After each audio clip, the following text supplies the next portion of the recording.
Listen carefully and answer questions 1 to 6.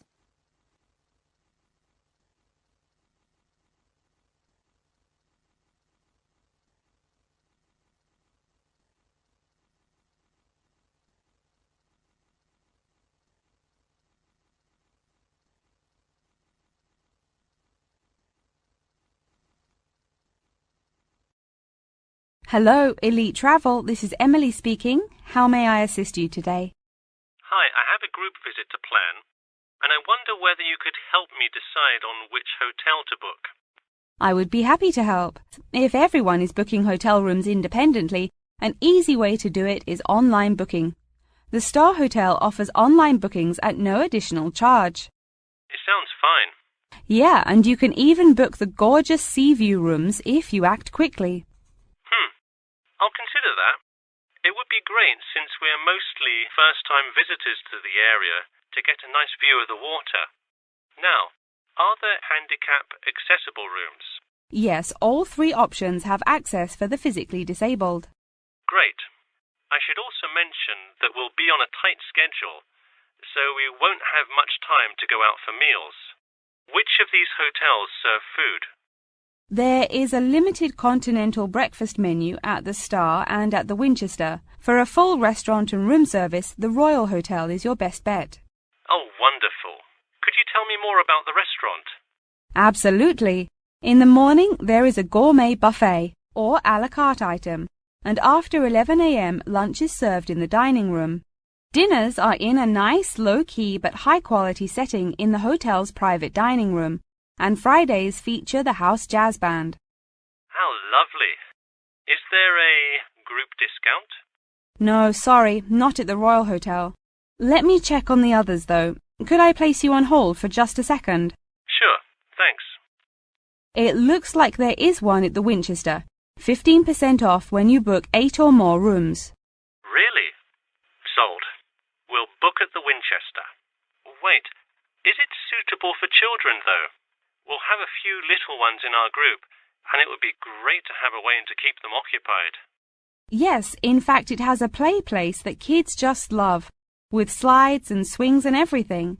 Definitely a good hotel to bring the kids. Okay, great. Before you hear the rest of the conversation, you have some time to look at questions 7 to 10.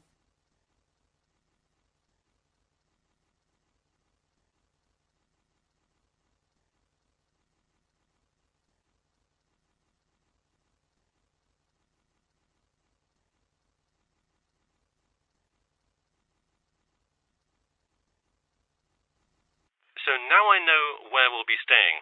What next? Should I go ahead and book transportation and assign rooms and everything? Well, for now there are only a few things for you to take care of. We will hold a block of rooms for you as soon as you send a deposit. I recommend booking as soon as possible, so you probably want to send the invitations as soon as you know how many rooms to hold. Oh, right. Okay. I'll send the invitations and put down the deposit. Is there anything else I should take care of? Great. And don't worry about this now, but sometime before you arrive, do let us know if you'll be requiring our transport service to and from the airport. I'll make sure to let you know. Does that incur a service charge, or perhaps a tip, or some presents to show our gratitude for the personal car service? Oh, don't worry about it. It is a free service, so if you would like to tip, you are welcome to do so. But hotel drivers do not accept gifts. Thanks for your help. That is the end of Section 1. Now turn to Section 2. You have some time to look at questions 11 to 16.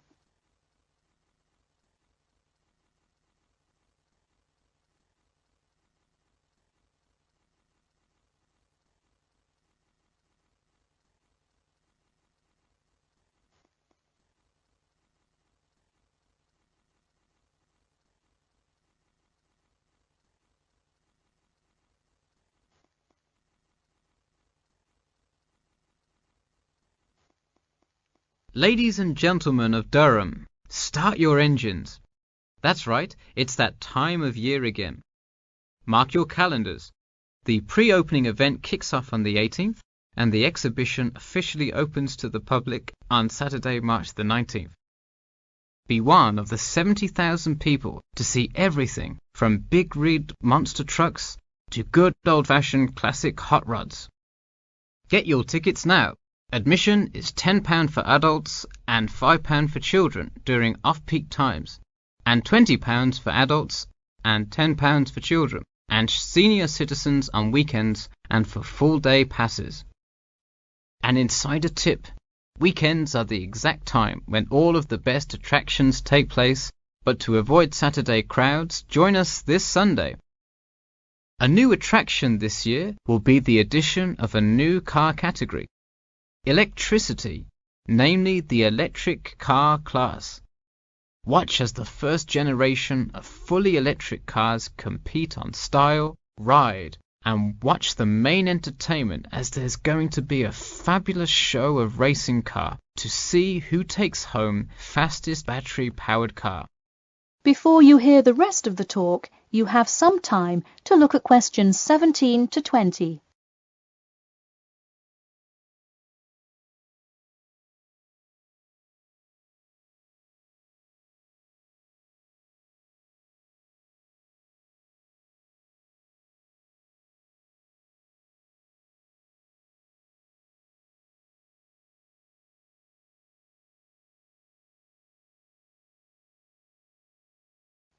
Get tickets before they sell out. Last year's tickets sold out fast, so we upped the attendance this year. That's right, more seats. But don't wait. Act now and save. And don't worry, kids. Just like last year, there's something specially for you. Wreak havoc on the road with the Kids Crazy Cars ride, and then race around the Tiny Tykes track in your favorite child-sized race car. Meanwhile, Mom and Dad can take a spin in a ride a bit more than their size.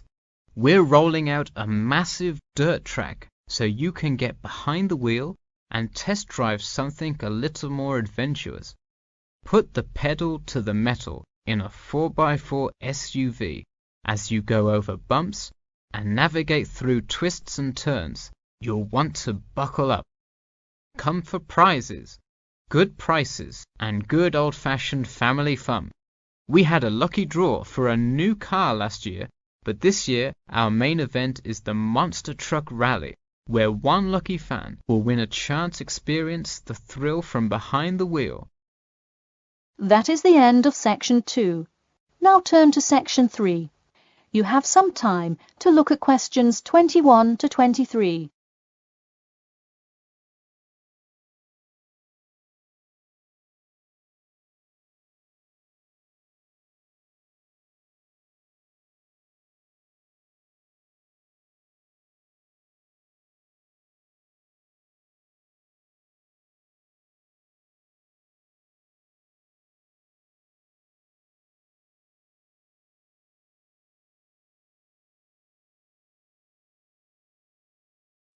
Hi, Professor Jameson. I was hoping we could talk this week about choosing courses for next semester.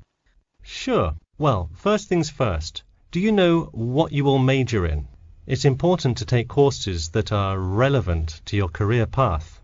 Well, I think I want to major in biology. I want to go to medical school, so it seems like it would make sense. I agree. If you like biology, it's definitely a good idea to focus on that, since so many of the requirements overlap. Okay, so I should take a few biology classes then? Yes, let's start there. You should pick 1 or 2 biology classes. Not just any biology classes, though. If possible, read online or talk to senior fellows and find out about the structure of the courses. You don't want to end up signing up for 2 classes that require labs in the same semester. You'll spend so much time in the biology department that you won't see the light of day. All right, good idea. I heard labs can be as long as 4 hours. That's true. And another thing, make sure the topic is either relevant to your major or something you're interested in learning about. It sounds obvious, but do not just take a class because you heard it was easy or because it does not require attendance. Of course not, though it would be really nice to have at least one class that's a little bit less rigorous than the ones I'm taking this semester. I barely sleep as it is with all this studying. That may have more to do with your study habits, though I don't disagree that your schedule is really difficult this semester. Before you hear the rest of the talk, you have some time to look at questions 24 to 30.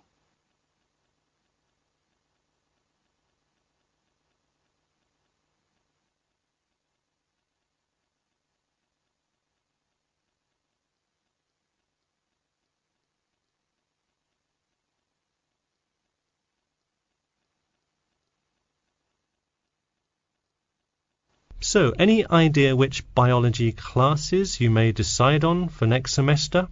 Well, I was thinking of taking human physiology. It sounds relevant and interesting. I think it is an interesting class, but I would recommend against it.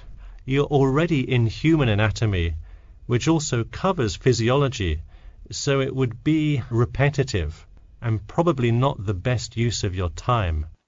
If I already know some of the stuff, I could take it to boost my GPA a little bit.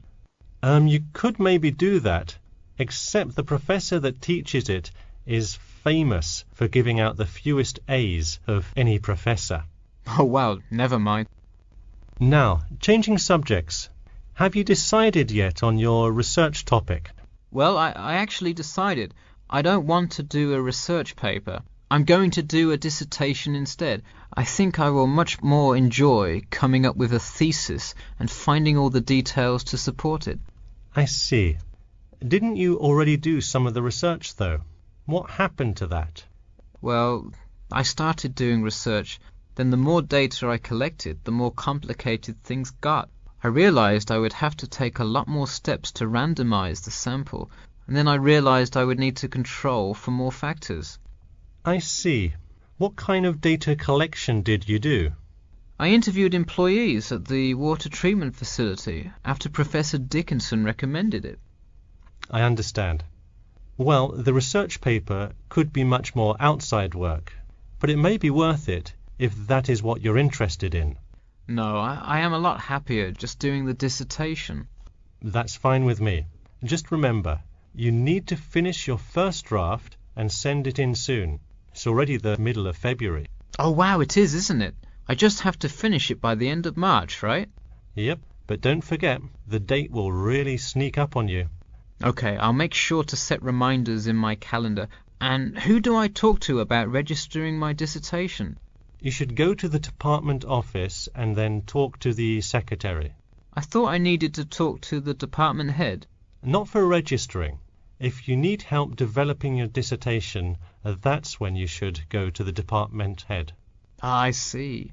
And who would I see about getting access to the database of past research on my topic? That you can find in the computer lab, specifically in the office. You'll have to ask a lab technician to give you access. That is the end of section 3. Now turn to section 4. First, you have some time to look at questions 31 to 40.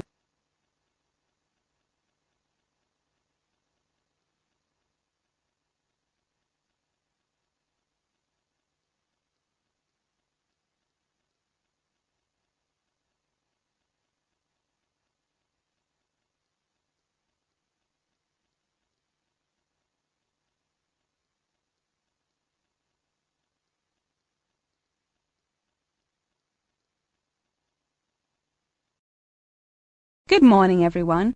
In today's lecture, I'm going to talk about the role of sleep in humans and animals. Of all the biological processes in the animal kingdom, sleep is perhaps the most important. A human can survive for almost 2 weeks without eating, but did you know that 1 week without sleep can be fatal? It's even worse for animals, especially for those who must avoid predators. Without sleep, an animal is much less capable of avoiding an attack.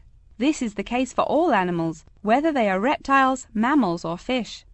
Let us look now at how different animals sleep, reasons for their ways of rest, and the potential problems they might encounter. In marine life, sleep must be balanced with breathing. For example, The dolphin must float to the surface as it sleeps in order to breathe. Like other large sea mammals, they keep one eye open and one half of the brain awake at all times to maintain some amount of consciousness required to breathe and to watch out for possible threats. They sleep with only one brain hemisphere in slow wave sleep. Birds also have unusual sleeping patterns, mostly due to being constantly on edge in the presence of numerous predators. They usually sleep quite lightly. For example, Swainson's thrush, also called olive-backed thrush, is a medium-sized thrush that takes hundreds of naps during the day, each of which lasts just a few seconds. While migrating, migratory birds tend to function well on micronaps.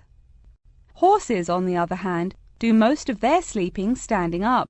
Scientists think that horses developed their habit of sleeping upright as a defense mechanism, a way of protecting themselves against predators, and a standing position keeps a horse in a constant state of readiness to race away if danger should approach.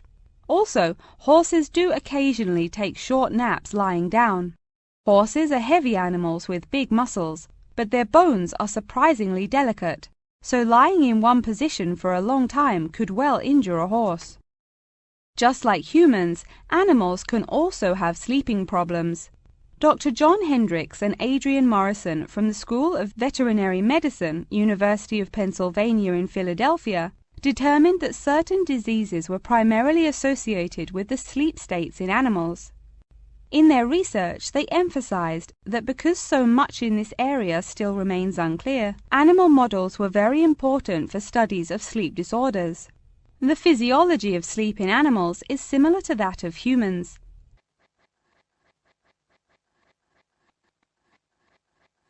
But why do we humans sleep? Researchers and scientists believe it helps us organize our memories of the day, that sleep acts as a kind of filing system for the brain.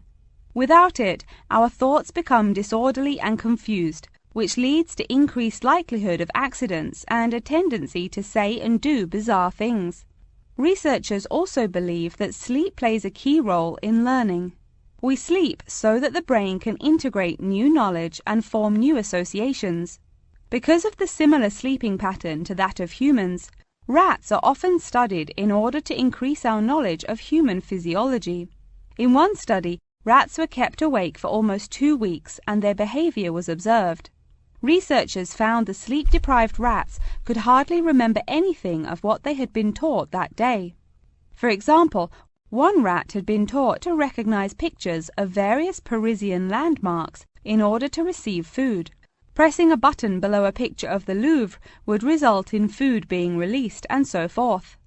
However, when deprived of sleep, they would press buttons seemingly at random. In addition to rats, the fruit fly, a small insect that feeds and breeds on spoiled fruit, also has been used as a model organism, and thousands of scientists around the world work on it. But why was the fruit fly chosen to be studied? It was for practical reasons. The most important one is that the relationship between fly and human genes is so close that the sequences of newly discovered human genes, including genes that show a susceptibility, can often be matched against their fly counterparts. This provides an indication of the function of the human gene and could help in the development of effective drugs to help people with sleeping disorders.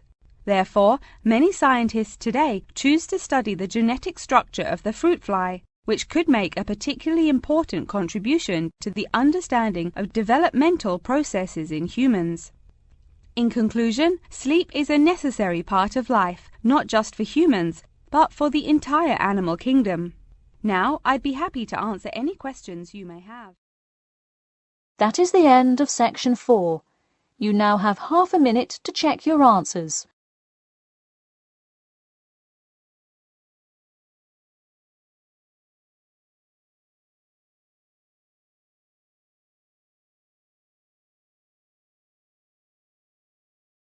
That is the end of the listening test.